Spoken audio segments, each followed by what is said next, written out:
नमस्कार श्रोता बंधु, जीवन तरंगरे आपण मानकु स्वागत। तेबे चलंतु आरंभ करिबा आजिर विषय वस्तु। निम्ब गछर आयुर्वेदिक गुण, आयुर्वेदिक चिकित्सा प्रणाली एवं तांत्रिक चिकित्सा प्रणाली एवं निम्ब गछर गुणर वर्णना। निम्ब गछकु समस्ते चिन्हନ୍ତି।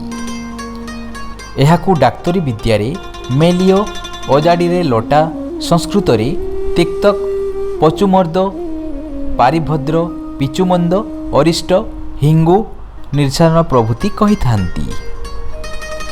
आयुर्वेदिक गुण कौन रही निम्ब भितरे?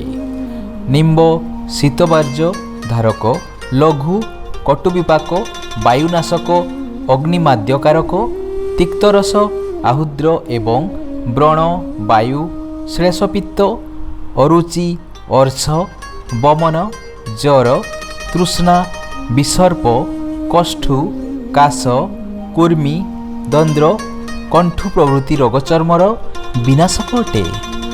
एबे जानिबा आयुर्वेदिक चिकित्सा प्रणाली निम्बर।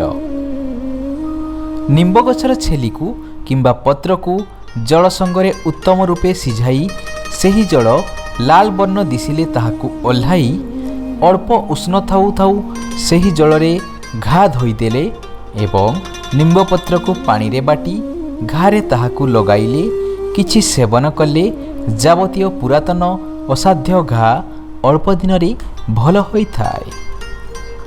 निम्ब पत्र को खरारे सुखाई कुटी चूर्ण करी सेही चूर्ण को घा मानकरे देले सबु प्रकार घा शीघ्र सुखी जाए। निम्ब गछर फूल, फल, पत्र, छेली एवं मूड़ एही पंचांग को एकत्र कुटी उत्तम रूपे चूर्ण करी एही चूर्ण को अल्प परिमाण रे नहीं जल सहित गड़ी प्रतः 2 बेला सेवन कले अल्प दिन मध्यरे सर्दी, काश, अजीर्ण, कुर्मी, जर, द्रुधा, विचर्चिका, कुंठ प्रभृति रोगमान भल होइथाय। निम्ब गछर पंचांग को एकत्र जल संगरे सिझाई सेही क्वाथ संगरे अल्प मह मिसाई सेवन कले पुरातन जावतीय जर शीघ्र भल होइथाय। निम्ब पत्र को घृतरे धीरे अग्नि रे भाजिबो।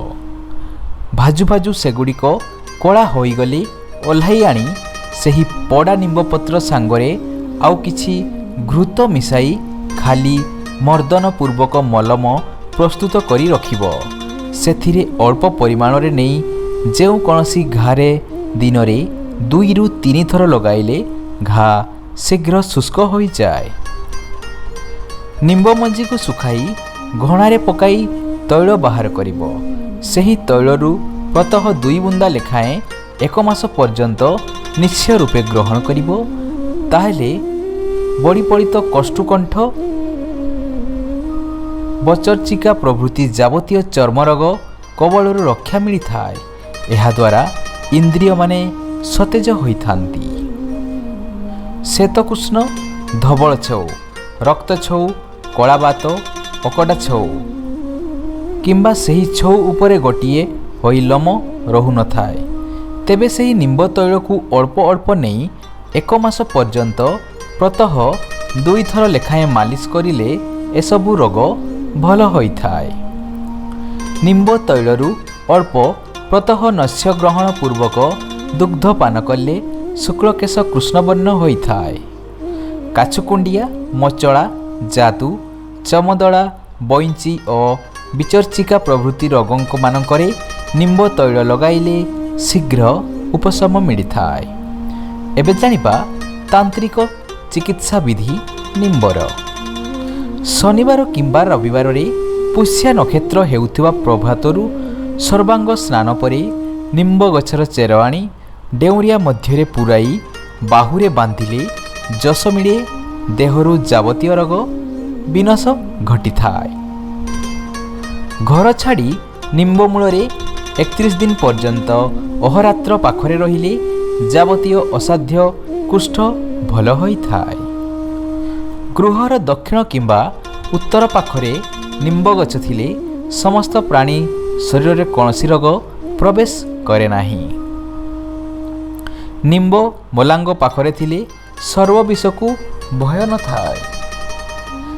ଜାଣିଲେ ତ ନିମ୍ବର କ'ଣ ରହିଛି ଗୁଣ, କ'ଣ ଆୟୁର୍ବେଦିକ ଗୁଣ, ଆୟୁର୍ବେଦିକ ଚିକିତ୍ସା ପ୍ରଣାଳୀ ଏବଂ ତାର ତାନ୍ତ୍ରିକ ଚିକିତ୍ସା ବିଧି। ହଁ ଶ୍ରୋତା ବନ୍ଧୁ, ଯଦି ଆପଣଙ୍କୁ ଭିଡ଼ିଓ ଭଲ ଲାଗିଛି ତେବେ ଲାଇକ୍ କରିବେ ଏବଂ ଚ୍ୟାନେଲକୁ ସବସ୍କ୍ରାଇବ୍ କରିନେବେ।